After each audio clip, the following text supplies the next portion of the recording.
akal lagi. Dia cuma ada fitrah bagi binatang. Bagi manusia, dia mempunyai beberapa nama. Ada yang dipanggil sebagai otak, ada yang dipanggil sebagai jiwa, ada yang dipanggil sebagai akal, ada yang dipanggil sebagai qalbu, ada yang dipanggil sebagai fuad. Jadi semuanya benda-benda ini berkaitan dengan kelebihan kita, makhluk Allah yang dipanggil sebagai manusia. Istimewanya sebab Allah Ta'ala bagi jadi kepada kita lengkap. Laqad khalaqnal insan fi ahsani taqwim. Sesungguhnya dijadikan manusia itu sebaik-baik bentuk kejadian. Manusia ni sebaik-baik bentuk kejadian. Dia bukan melalui proses evolusi. Kalau evolusi daripada tak baik kepada baik, daripada tak komplit kepada komplit, daripada tidak elok kepada elok, itu nama dia evolusi. Macam evolusi teknologi kita ni. Dulu kamera bukan macam sekarang. Sekarang cuba tengok kamera. Dulu telefon bukan macam sekarang. Sekarang smartphone. Dia melalui proses evolusi. Manusia tidak. Manusia daripada dulu, daripada zaman Tok Adam sampai zaman kita, itulah manusia. Dia tak boleh kata pula ini manusia primitif, ini manusia purba, ini manusia neo-geolitik, ini manusia zaman batu. Tak ada. Apatah lagi ini manusia beruk sebelum jadi manusia. Kalau manusia tu asal daripada beruk, kemudian lama-lama jadi orang, itu belum laqad ahsani taqwim.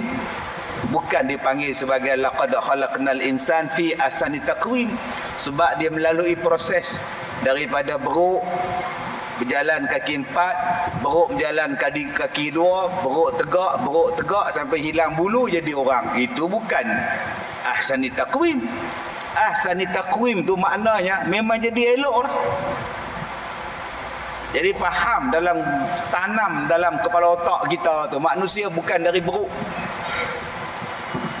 Jangan tuan-tuan saat lagi balik rumah tengok National Geographic pukul 10 malam. Tengok dengan cucu. Atuk, itu beruk ke? Jangan kata kat beruk, dia tu keturunan kita tau. Oh, atuk keturunan beruk lah. Bukan kata atuk je, kamu pun beruk. Bodoh betul atuk tu, tuan. Kalaulah manusia asal daripada beruk, tabung darah hospital tak payah membuat rayuan derma darah, rayuan kepada penderma darah. Tabung darah kita kekurangan bekalan, sila derma darah. Tak payah malah cari beruk je lah. Dah sama DNA, sama darah jenis O type B, type O, type A.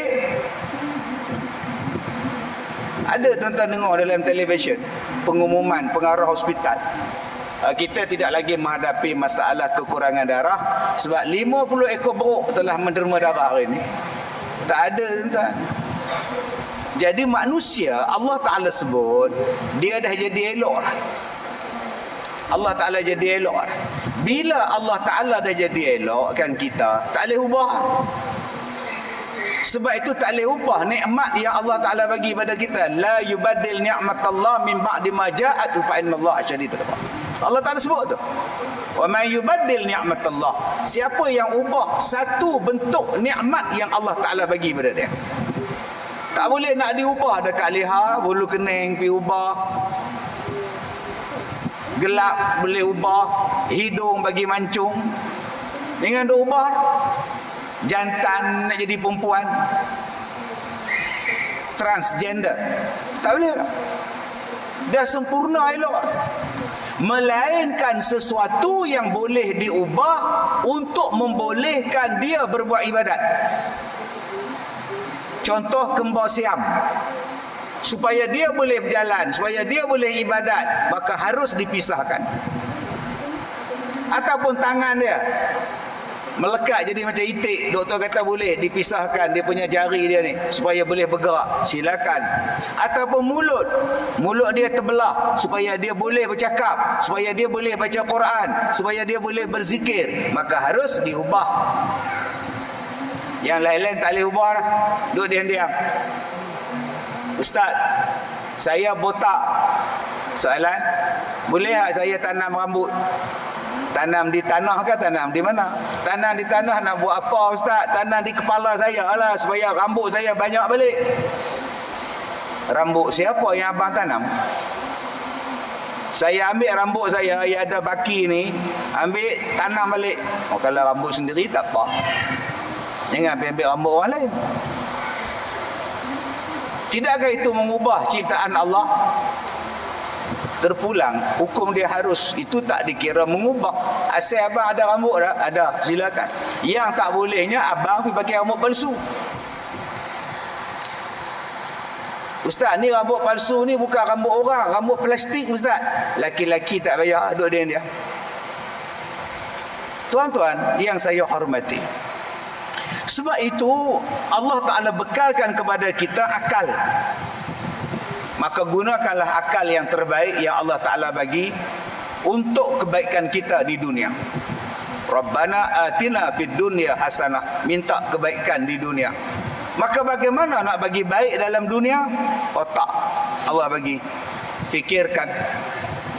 Allah bagi akal untuk awak senang bergerak, cari jalan. Macam mana awak boleh bergerak? Cari jalan. Otak sentiasa akan berfikir.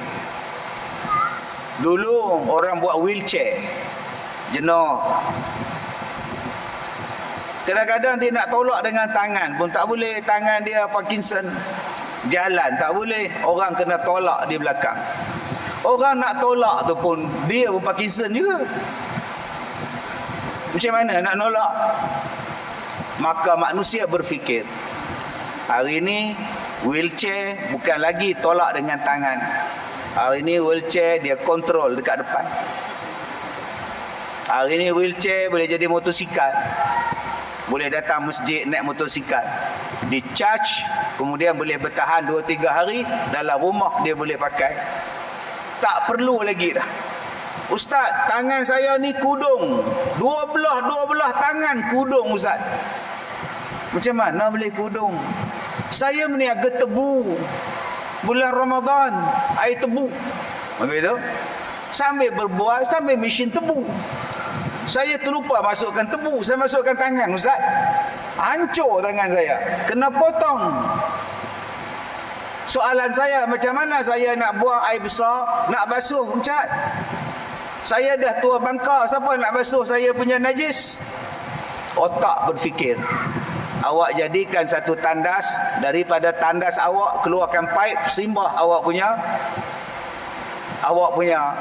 tempat keluar najis awak.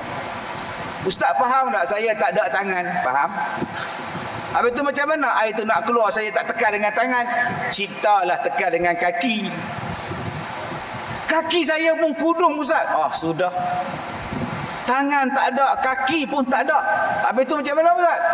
Kamu ciptalah satu benda yang boleh keluar air daripada mangkuk tandas dengan kepala kamu dekat dinding tu. Kepala saya pun tak ada Ustaz. Kamu nampak itu pintu besar?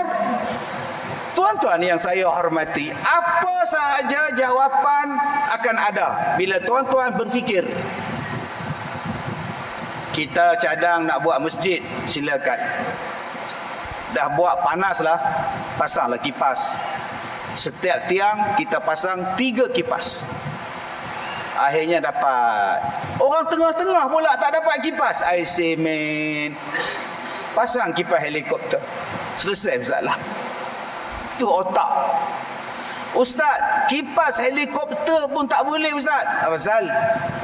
Yang bawah perempuan pula tak kena Ustaz. I say man, kalau gitu pasang aircon. Ustaz ni bodoh ke? Tak nampak lubang punya banyak masjid kami. Pasang aircon macam mana? Engkau lah bodoh. Tutuplah lubang tu. Dalam dunia ni tuan-tuan, ada selesai masalah, akan ada penyelesaian. Tuan-tuan jangan takut. Sebab itu Allah Ta'ala bagi otak. Hanya orang yang tak ada iman, yang tak menggunakan akal, dia keliru, dia confuse, akhirnya dia bunuh diri. Ini dia.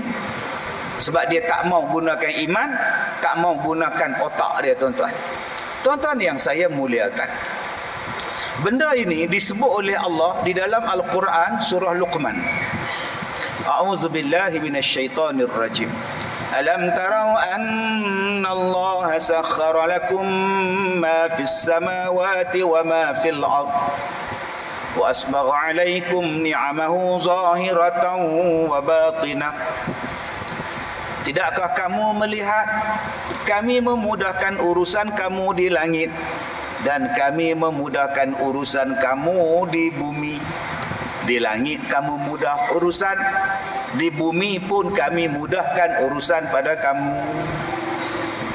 Tuan-tuan, sebelum kita pergi jauh kuliah kita ni, ya, jawatan kuasa masjid, dia kata, ustaz boleh ke buka soalan?